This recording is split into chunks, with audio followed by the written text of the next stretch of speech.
जय जय श्री राधा वल्लभ। जय जय श्री हरिवंश।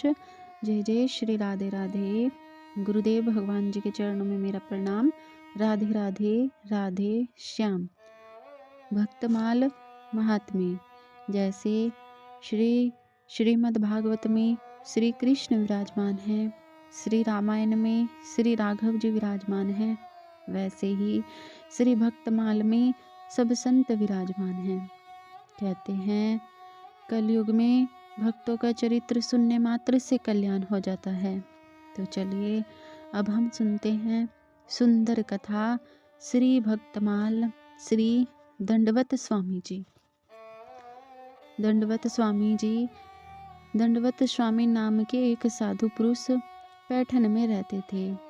यह नमन भक्ति करते थे।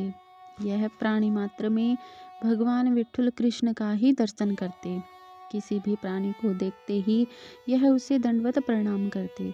इसी से इनका नाम दंडवत स्वामी पड़ा। यह एक नाथ महाराज के शिष्य थे। कहीं एक गधा मरा पड़ा था। कुछ ब्राह्मणों ने दंडवत स्वामी से कहा कि इन्हें भी प्रणाम करिए।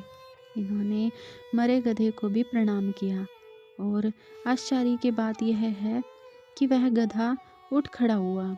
इस विलक्षण सिद्धि को देखकर गांव के सब लोग दंडवत स्वामी को मानने और वंदन करने लगे। योग साधना से अनेक प्रकार की सिद्धियों से प्राप्त होती है, इसमें संदेह नहीं है, पर सिद्धियां परमार्थ में बाधक होती हैं।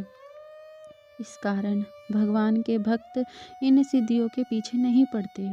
नाथ भागवत के 14वें अध्याय में सिद्धियों का वर्णन करके एक नाथ महाराज कहते हैं, मेरा स्वरूप शुद्ध अद्वैत है। वहाँ सिद्धियों के मनोरथ केवल मनोरंजन है, उनमें परमार्थ नहीं। साधकों का मन जब सिद्धि के पीछे पड़ता है तब भगवत प्राप्ति में बड़ी बाधा पड़ती है। जरा कोई सिद्धि या चमत्कार दिखाते बना कि यह ध्यान होता है कि अब भगवान अपने हाथ में आ गए। और भोले भाले आदमी जो बेचारे यह नहीं जानते भगवान क्या होता है, ऐसी छोटी मोटी सिद्धि देखकर ऐसे मोहित हो जाते हैं कि ऐसी सिद्धि वाले को महात्मा मान लेते हैं, उन्हीं को पूजने लगते हैं और सच्चे परमार्थ से हाथ धो बैठते हैं। जो सच्चे महात्मा हैं, सिद्धियों उनके वश में होती हैं और कार्य गौरव के लिए वे चमत्कार भी दिखा देते हैं, पर सिद्धियों का मूल्य कितना है इसे भी वे खूब समझते हैं। अस्तु एक नाथ महाराज दंडवत स्वामी से कहा कि गधे को तुमने जिलाया, यह अच्छा नहीं हुआ, इससे लोग तुम्हारे पीछे पड़ेंगे। अब जो कोई मरेगा उसके आदमी तुम्हें घेरेंगे, तुम मोह में घिरोगे, नाम होगा और परमार्थ रह जाएगा। यवन तुम्हें पकड़कर कैद खाने में खाल देंगे और बड़ी फजीहत होगी।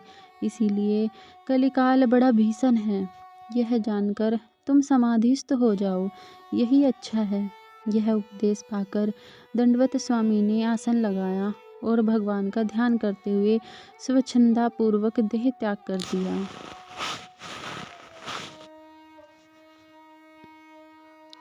राधे राधे। पैठन के कुछ ब्राह्मणों को एक नाथ महाराज को तंग करने का यह अच्छा अवसर मिला। दंडवत स्वामी के मरने का कारण इन लोगों ने एक नाथ महाराज को माना और हत्या के अपराधी बताया। महाराज के मन की शांति इससे भंग नहीं हुई।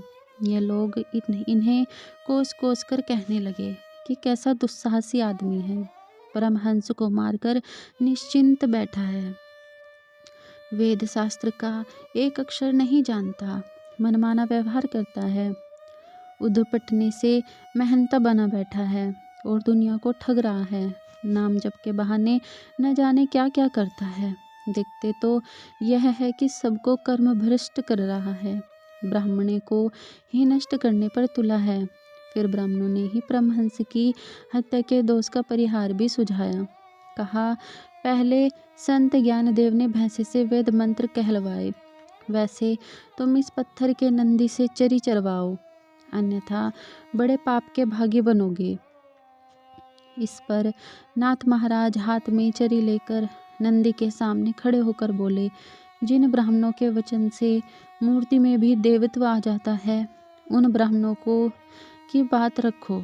यह वचन एकनाथ महाराज के मुख से निकलते ही उन्होंने जीभ बाहर निकालकर वह चरी खा ली। यह देखकर सब आश्चर्य दांग रह गई।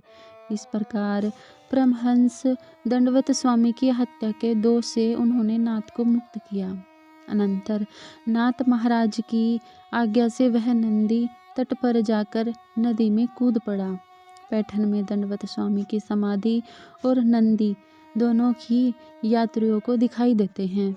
बोलो श्री राधा वल्लभ लाल की जय। भक्तवत्सल भगवान की जय। भगवान के भक्तों की जय। जय जय श्री राधे श्याम।